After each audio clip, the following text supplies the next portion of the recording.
My name's Chris. Welcome to Backyard Terrace Dinosaur Park. We're going to try and take you through some of the new additions that we've added this year. We have 3 new dinosaurs. We're trying to add them a little slower, as we progress. A little bit bigger ones, so it'll kind of work out. Our first one here that we're working on is Ray, our new colossal Stegosaurus.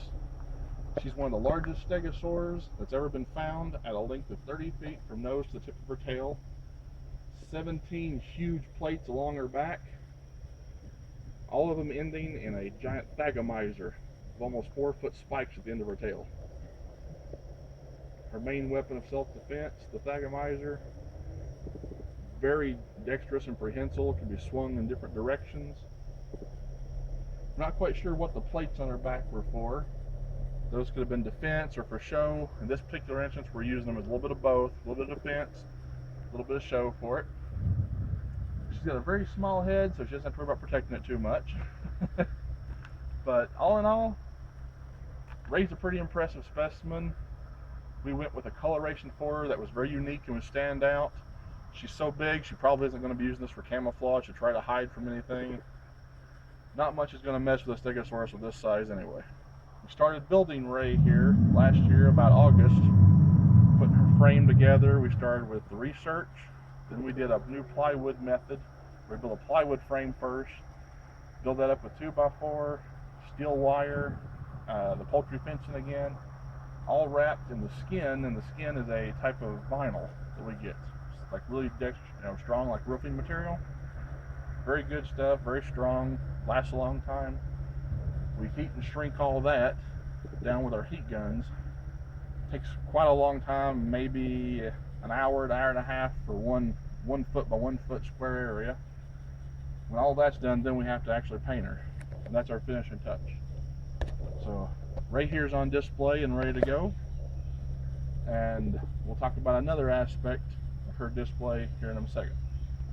Alright, I wanted to tell you about the new concept we have with the park this year. Something new and fun that we decided to add. You all know our mascot, Big Al. He wishes a lot of you happy birthday on Facebook every time it's your birthday.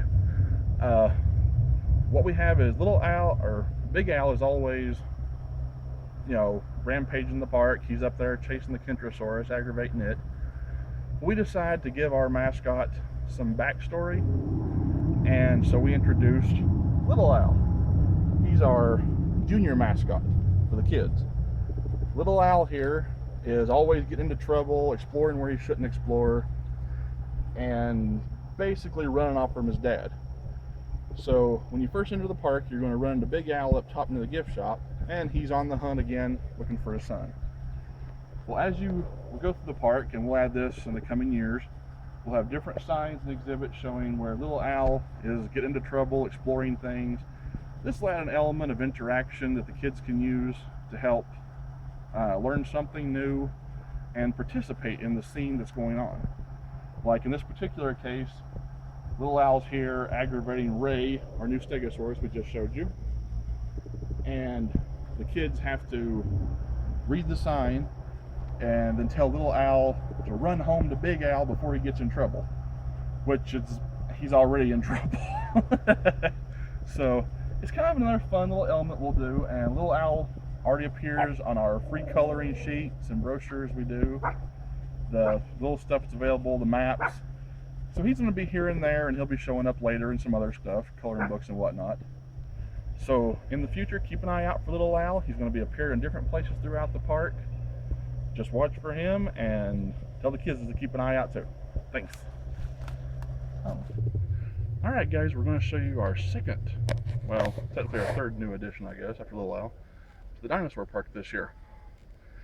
We have our new Tupuxuara, which is a giant pterosaur from South America. And it has a 16-foot wingspan, a 4-foot head, with a very, very large crest. It didn't have any teeth in its mouth though, so we're not quite sure what it fed on. It may have been a fruit eater, and more than likely it might have ate anything that fit in its mouth. We just got this piece here up in the air a few weeks ago, with the help of some friends and a big lift. A little bit of work, but we don't mind around here. It's what we're doing it for. The colors aren't based on anything in particular. I just went with something pretty close to seabird, you know. Maybe it's a male, very bright crest. Show off for all the girls.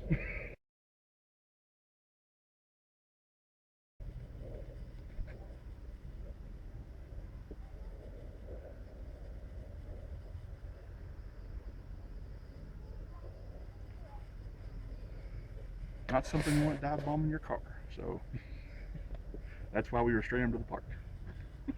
And we have one more new addition that we will be showing you next.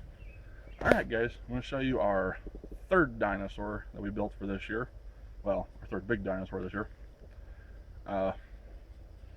We did the Spinosaurus here around about 2008. And we decided to build a juvenile, you know, big ones are 56 feet long or so in length. So we decided to do a juvenile just to see if it was something I could do. I was working by myself at the time. It was really all I could manage.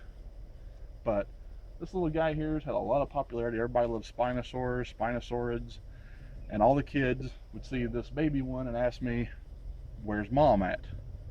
And I'd have to tell them, you know, mom's she's out fishing, she's out hunting for the day, or, you know, we have her at a separate park somewhere else. I've come up with a lot of things over the years. Anyway, I finally got enough requests that I decided, you know, it's time we just build an adult Spinosaurus. So with some help from my friends again, we rented a really big lift. We got some ropes, straps, you know, hung it up. We built and worked since basically all winter on this project to get her done. And I give you Mommy Spinosaurus. And this is our adult female Spinosaurus.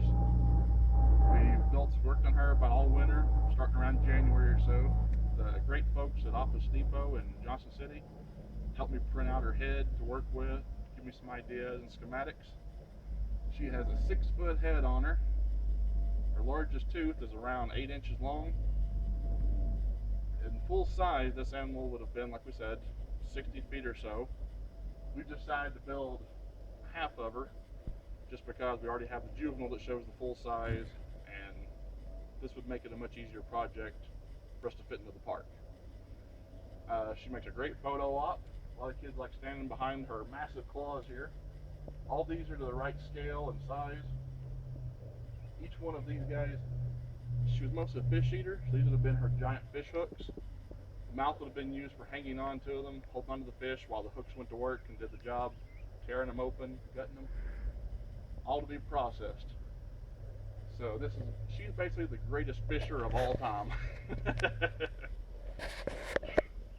Okay, you've seen the dinosaurs we've built this year. None of these dinosaurs out here would be possible without your support. The donations we're given help go to this, and of course they're helping out right now into keeping the park open with our Save the Dinosaurs campaign through GoFundMe, and now with Red Basket by the American Woodman Life are helping us with that project. Either one of those you can donate to will help us out, and all the funds will go to the park and help us with projects we have to, approve and do, the county's looking for and wanting us to complete. You can get the details of that on the GoFundMe page or on the redbasket.org page. You can find our campaign there. There's mentions on Facebook. So help us, help you. We'll keep going. We'll keep building more here, keep expanding as much as we can, and bringing you something cool, creative, and entertaining as long as we're allowed to. So thank you all very much. We appreciate it.